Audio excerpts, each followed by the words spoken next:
Okay, let's finally wrap this up.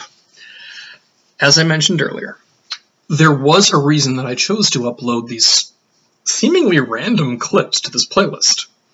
Some of them detailed the more or less spiritual moments that I had here and there. Others were quite touristy, and still others were essentially films of me blundering my way around the language. But here's the reason that I'm counting all of this as something of a pilgrimage. This entire 2-week period was lived out with Christ in mind. And that was true regardless of the places that I found myself in or the things that I found myself doing. You know, my favorite prayer ever is called St. Patrick's Breastplate. It is also known in my breviary as Lorica, known as the Deer's Cry. I honestly don't know which title is more authentic. I'm going to stick with St. Patrick's Breastplate, because when in doubt, you gotta side with your patron saint. So here's just a little snippet, a little bit after the halfway point. Christ with me, Christ before me, Christ behind me, Christ in me, Christ beneath me, Christ above me, Christ on my right, Christ on my left, Christ when I lie down, Christ when I sit down, Christ when I arise, Christ in the heart of every man who thinks of me, Christ in the mouth of everyone who speaks of me, Christ in every eye that sees me, Christ in every ear that hears me. I love every line of that prayer. All things with Christ, all things for Christ. And I think that I believed in this prayer even before I heard it, because Christ is ahead of me and behind me, and therefore I need not fear what the world puts forth before me. I've always thought that. Now, to be sure, I won't tolerate true evil. I won't. Those things that are absolutely contrary to the gospel message, of course they should be resisted and avoided. But after all of that is rejected, there's so much that remains.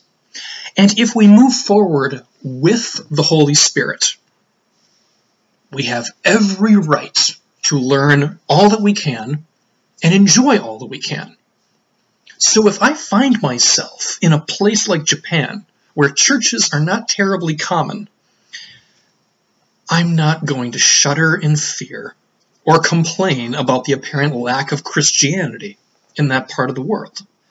Instead, I'm going to enjoy the company of that culture and hopefully learn all that I can from them. I mean, I absolutely loved my time at those Buddhist shrines. I loved them so much, actually, I got myself a little book on the for the way home. Buddhist Statuary, a bilingual guide to Japan. I got this for myself because the spiritual principles that are at play in Buddhism are not that terribly different from ours. And I find that similarity fascinating and inspiring. And I don't need to turn away from Christ in order to do that. Indeed, I'm reading this book as if Jesus was in my book discussion group.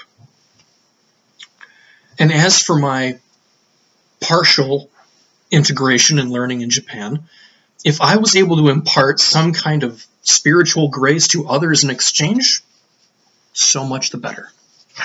During those 2 weeks, at the other end of the earth, my status as a Catholic priest came up in conversation about every other day. And with the exception of a couple of Americans that I was traveling with, I was never condemned, ridiculed, or shamed as a result. Everyone that I talked to thought that it was kind of cool to talk to a priest for a little while. And that alone was very much a refreshing thing to experience. Again, it's because Christ was at my side, right there on my lapel. Christ was at my side, and people had a tendency to respond positively to that.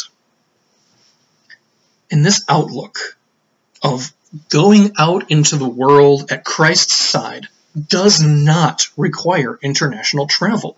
There is plenty of the world here at home.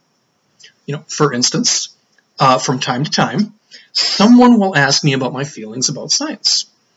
Isn't it incompatible with faith, they'll say. How do you deal with that, Justin?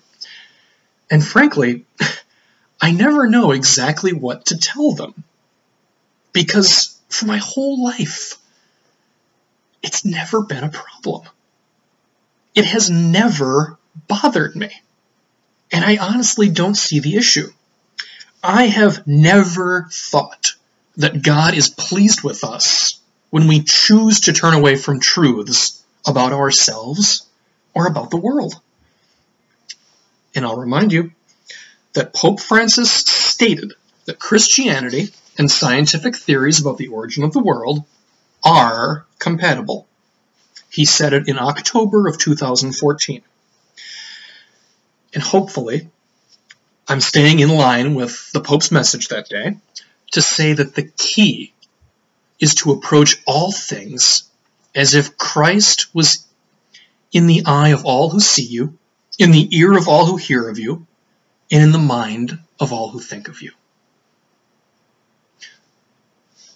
So how can you remind others of Christ by your words and your actions? Because after all, the Christ that is in you remains there. It remains there no matter the country you find yourself in, the people you find yourself talking to, or the events that you find yourself taking part in, or at least witnessing.